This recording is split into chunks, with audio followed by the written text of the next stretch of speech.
Desde los primeros instantes de la humanidad, cuando el mundo aún era vasto, salvaje y desconocido, el ser humano ya producía sonidos que parecían dirigirse hacia algo invisible. Antes de la escritura, antes de los templos y mucho antes de las religiones organizadas, las comunidades primitivas golpeaban troncos huecos, hacían resonar piedras y soplaban huesos perforados para crear ritmos que rompían el silencio de la noche. Aquellos sonidos acompañaban danzas alrededor del fuego, rituals de casa, nacimientos y despedidas, pero también parecían responder a una necesidad más profunda, la de conectar con fuerzas que se percibían más allá de lo tangible. Para los pueblos antiguos, la música no era entretenimiento, era una forma de comunicación con el mundo espiritual, una herramienta para invocar protección, expresar gratitud o pedir favor a lo desconocido. El ritmo colectivo sincronizaba a la comunidad, generaba identidad y creaba la sensación de que todos participaban en algo mayor que ellos mismos. Así, desde sus orígenes, la música estuvo íntimamente ligada a lo sagrado. Con el surgimiento de las primeras civilizaciones, los instrumentos evolucionaron. Aparecieron arpas primitivas hechas de madera y fibras vegetales, flautas talladas con mayor precisión y tambores construidos con pieles tensadas. En Mesopotamia, Egipto y otras culturas del antiguo Cercano Oriente, la música se integró a ceremonias religiosas complejas. Sacerdotes y músicos actuaban juntos en templos,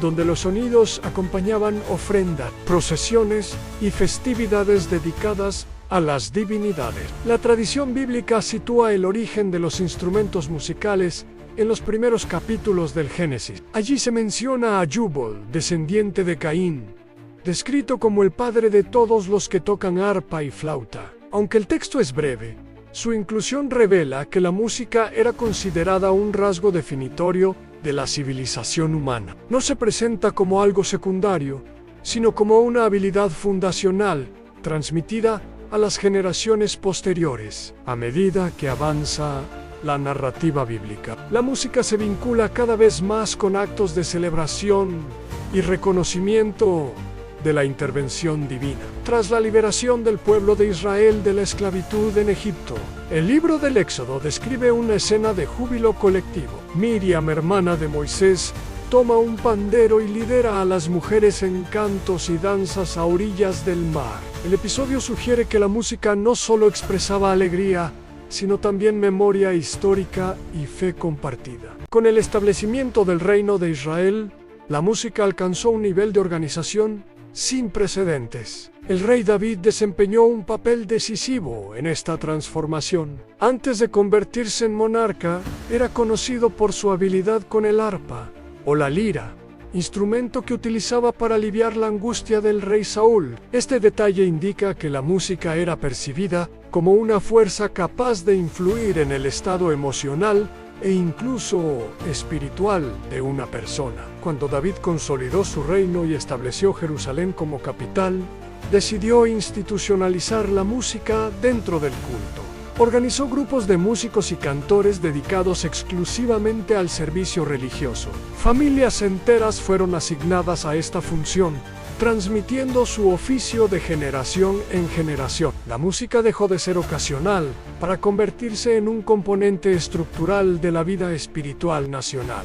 El Templo de Jerusalén, construido posteriormente por Salomón, amplió esta tradición a una escala monumental. Allí, la música acompañaba ceremonias solemnes, sacrificios y festividades. Trompetas sacerdotales, arpas, liras y címbalos resonaban en un espacio. Considerado la morada terrenal de Dios a la adoración, se vivía como una experiencia multisensorial en la que el sonido tenía un papel central. El libro de los Salmos refleja esta realidad. Muchos de estos textos fueron compuestos para ser cantados y mencionan instrumentos específicos. Las exhortaciones a alabar con trompetas, cuerdas, panderos y címbalos sugieren un culto vibrante, lejos de la imagen silenciosa que a veces se asocia con la espiritualidad antigua. La música era entendida como una respuesta natural ante la grandeza divina. Sin embargo, este sistema dependía completamente de la existencia del templo. Cuando Jerusalén fue conquistada y el santuario destruido, el corazón musical del culto se vio profundamente afectado. El exilio obligó al pueblo a reorganizar su vida religiosa en tierras extranjeras, lejos de su centro espiritual tradicional. En ese contexto surgió la sinagoga como espacio de reunión, enseñanza y oración. Allí, la lectura de las escrituras y el canto vocal adquirieron protagonismo, mientras que la música instrumental perdió relevancia. Los instrumentos, estrechamente asociados al antiguo templo, dejaron de utilizarse en muchos entornos religiosos. El canto sin acompañamiento se convirtió en una forma predominante de expresión espiritual. Esta transición no significó una pérdida de fe, sino una adaptación a las circunstancias históricas. La voz humana pasó a ser el principal medio para expresar devoción, lamento y esperanza. Estas prácticas influyeron directamente en las primeras comunidades cristianas. Los seguidores de Jesús, surgidos en un contexto judío, heredaron la tradición del canto de salmos e himnos sin instrumentos. Durante siglos, se reunieron en casas privadas o lugares discretos, donde la música vocal desempeñaba un papel central en la adoración.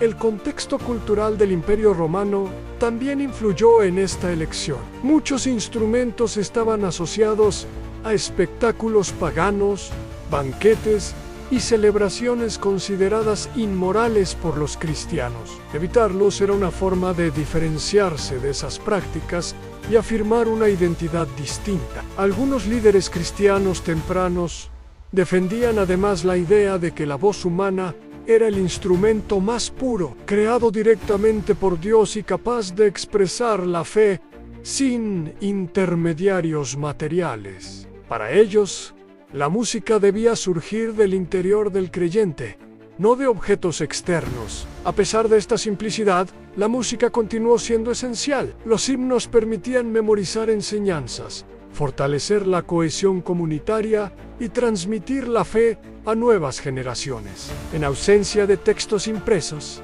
el canto funcionaba como un medio pedagógico poderoso. La evolución desde los rituales primitivos hasta las prácticas cristianas tempranas revela un patrón constante. El ser humano busca expresar lo sagrado mediante el sonido, ya sea con instrumentos elaborados o con la voz desnuda. La música ha servido como puente entre la experiencia humana y lo trascendente. Lo que comenzó como ritmos alrededor de un fuego ancestral se transformó en ceremonias majestuosas en el templo y posteriormente en cantos sobrios en sinagogas y comunidades cristianas. Cada etapa refleja una forma distinta de entender la relación entre el ser humano y Dios.